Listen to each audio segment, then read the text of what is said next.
Morning, everyone. March break madness, or whatever. Christmas time's just as good. So let's go back in time, everyone. This is posted in December 11th, 2017. And it says Mario Dion, this is posted by the CBC, Mario Dion nominated as new federal ethics watchdog. Wonderful, right? Quote, the Liberal government has nominated Mario Dion to take the helm as Canada's Conflict of Interest and Ethics Commissioner, replacing Mary Dawson. Dawson's term, which has been extended, ends January 8th, 2018. That's a month from then, right? January or December 11th, 2017, January 8th, 2018, right? That's like a month. Quote, Mario Dion has an impressive track record as a senior public servant that stretches back 3 decades and 6 different governments. This makes him an excellent choice to be Canada's next Conflict of Interests and Ethics Commissioner. I am confident he will continue to strengthen accountability and trust, Cheger said in a statement. The announcement came after a heated question period during which the conservatives peppered the government about who would take over from Dawson, who's in the midst of looking into a conflict of interest controversy involving Finance Minister Bill Morneau. Paradise Papers, Will Ferrell lookalike, right? Bill Morneau. Prime Minister Justin Trudeau said he and some of his top aides sat out the selection process because Dawson is also investigating whether Trudeau broke ethics rules during a vacation to the Aga Khan's private island last Christmas.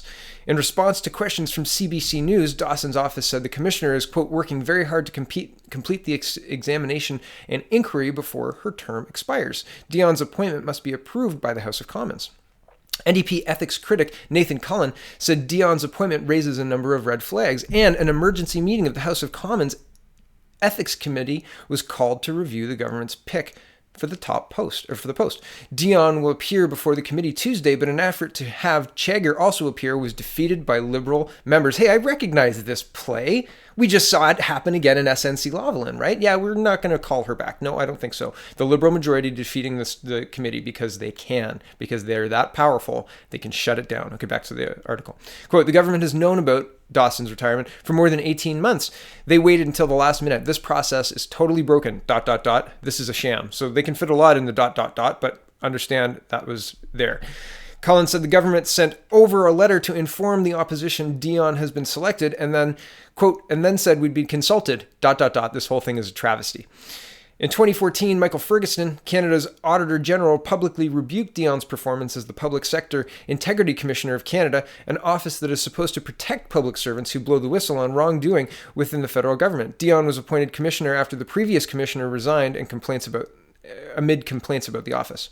A review found ongoing problems, including procedural delays with how complaints were handled in that office. Cheger said Monday that she was aware of the Ferguson's concerns with the proposed commissioner's past performance. Quote, we put in a new process, an open, transparent, merit-based appointment process, and I have confidence in that process, she said, without addressing the specifics of the criticism leveled at Dion. Okay, so this is, again, the Liberal tap dance. I talk about it a lot, the Liberal tap dance, and this is what it is.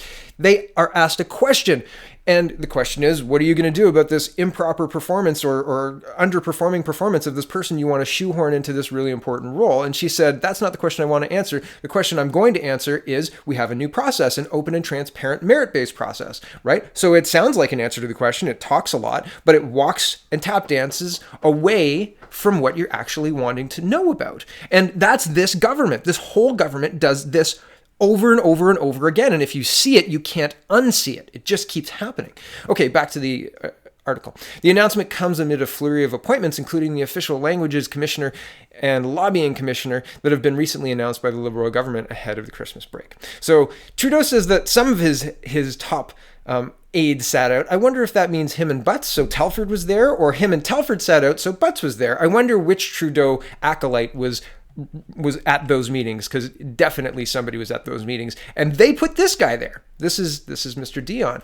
And, well, spoiler alert, this is December 21st, 4 days before Christmas 2017, and Trudeau makes a quick apology, and we're going to read it because, yeah, I'm not going to play it for you, though, because look at him. It's like he's getting an award. Maybe he is getting an award. Who knows? Trudeau becomes the first prime minister found in violation of ethics law. Like, really, that's the headline, and that's the picture they go with? Like he's winning an award. Hello, right? Big smiling face. Oh, potato face. Justin Trudeau, who came into office vowing to set the gold standard for transparency and ethical behavior, became Wednesday the first prime minister found to have violated federal conflict of interest rules. Federal Ethics Commissioner Mary Dawson, who is leaving January 8th, concluded Trudeau violated the rules when he vacationed last Christmas at the private Bahamian island owned by the Aga Khan, and when his wife and children vacationed on the same island months earlier in March 2016. Dawson found that Trudeau's visit to the island and the Prime Minister hopping aboard the Aga Khan's private helicopter to get there broke sections of the Conflict of Interest Act that prohibits a minister or any member of their family accepting gifts or, quote, advantages that could reasonably be seen as influencing government decisions. Yeah. Moreover, she found Trudeau didn't properly recuse himself on 2 occasions in May 2016 from previous meetings about the Aga Khan and a $15 million grant to the billionaire philanthropist's endowment fund of the Global Center for Pluralism. And we've looked at that. I've looked at that before in other videos. The outgoing ethics commissioner's long-awaited report suggested Trudeau could have avoided this outcome had he come to her before going on the trip that began on December 26, 2016. She concluded he failed to follow his own ethics rules for cabinet ministers and that he should have recognized that going on the trip would be seen as a real or apparent conflict of interest. Trudeau's publicly apologized Wednesday for not asking Dawson for her clearance, something Dawson hinted in the report that she may have given. He said that he didn't believe the vacation would be an ethical concern because he'd been told, he didn't specify by whom, that there was no issue since the Aga Khan, the spiritual leader of the world's Islami Muslims, is a friend. During a hastily called news conference, Trudeau took responsibility for the ethical lapse and said in future he'll ask the ethics commissioner in advance to clear all his personal vacations. We need, quote, we need to make sure the office of the Prime Minister is without reproach, and in the future, including on vacations with my family and friends and personal family trips, we will be proactively working with the office of the Commissioner to ensure there is no conflict of interest, no appearance of conflict of interest, Trudeau said. The public shaming will be the biggest penalty Trudeau faces for violating the rules. And so, right, I mean, what a hypocrite, right? What an absolute, complete hypocrite. What, just total, And here is yesterday's story. So we went on that long walk to show Trudeau is the first sitting prime minister to have ethics violations. Trudeau replaced Miss Dawson, who has convicted him, or passed down a violation, the first to a sitting PM. And now this guy, Mr. Mario Dion, is stepping away from his office, right? A year and a bit after getting the job. Yeah, well, he's just gonna, I can't do this right now, guys. I'm, when you call in sick, you gotta talk like this, right?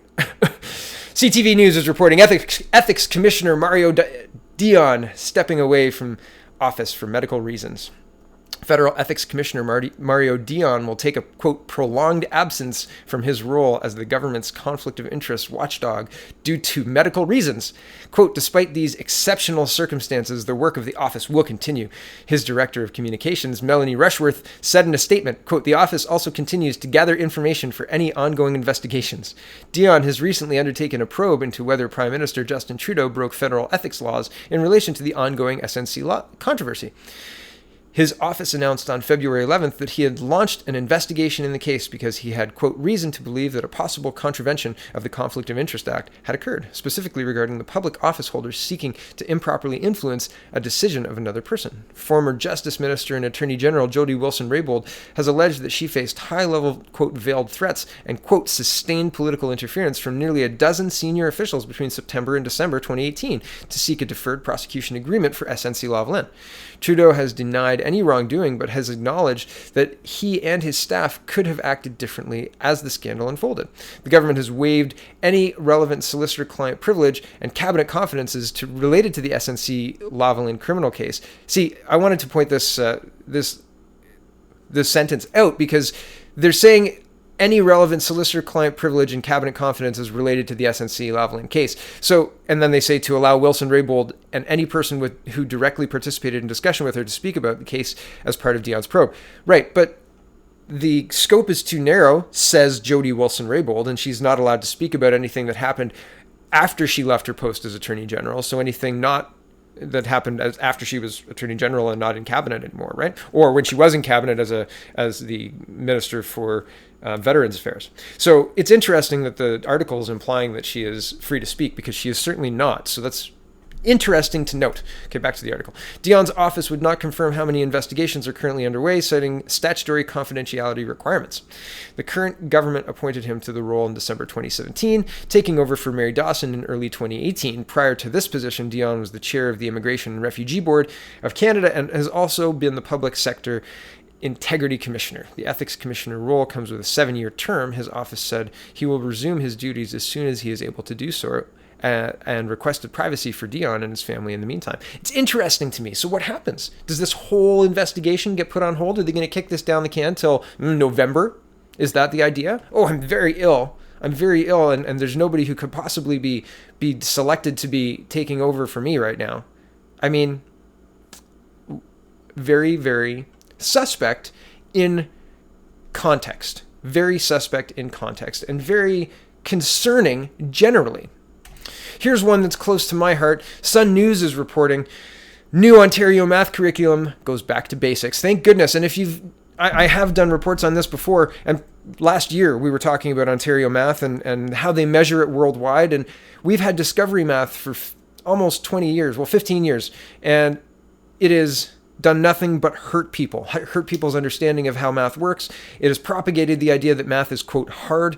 I was a kid who thought math was hard, but I was in the old system, and there were kids who understood math a lot better than I did, but Discovery Math would have absolutely destroyed me. Math makes perfect sense, and confusing kids with this Discovery Math was absolutely atrocious, so I'm glad somebody's doing something about this. So this is reported today, I believe. No, yesterday. It says elementary school students will go back to the basics when it comes to math. Teachers can count on new training, and parents should plan on receiving additional tools to help their kids with math homework. And this is Ontario's. This is all part of a major overhaul of Ontario's failing math curriculum. The full curriculum overhaul will be unveiled by Education Minister Lisa Thompson in coming days, but the strategy is laid out in documents obtained by the Toronto Sun. Discovery Math is gone. It has failed our children, a senior government source said. Instead of Discovery Math, a system proponents say, quote, turns traditional math on its head. Schools in Ontario will return to tried and true methods. Yes, rote learning will be part of it, which means students memorizing the times tables once again, but the new math curriculum will also be aimed at helping students gain the skills they need for life. Whether it's coding, engineering, or balancing their own budget, students need these skills, a government official said. So I couldn't agree more. The link is in the description. Please have a read for yourself. And I'm glad that some sanity is returning to Ontario classrooms. I also heard they're banning cell phones. I have a mixed feeling about that. I think cell phones are excellent tools, and we should be teaching kids how to wield them, not banning them outright. But that's a whole other video. Thanks for watching, everybody. Check out thepeoplespartyofcanada.ca, and if you're walking around the internet looking for something to do, canadapoly.com. Join the conversation. You have to log in and register to join and see what we talk about, but we'd love to have you. All right, thanks for watching, and have an excellent day.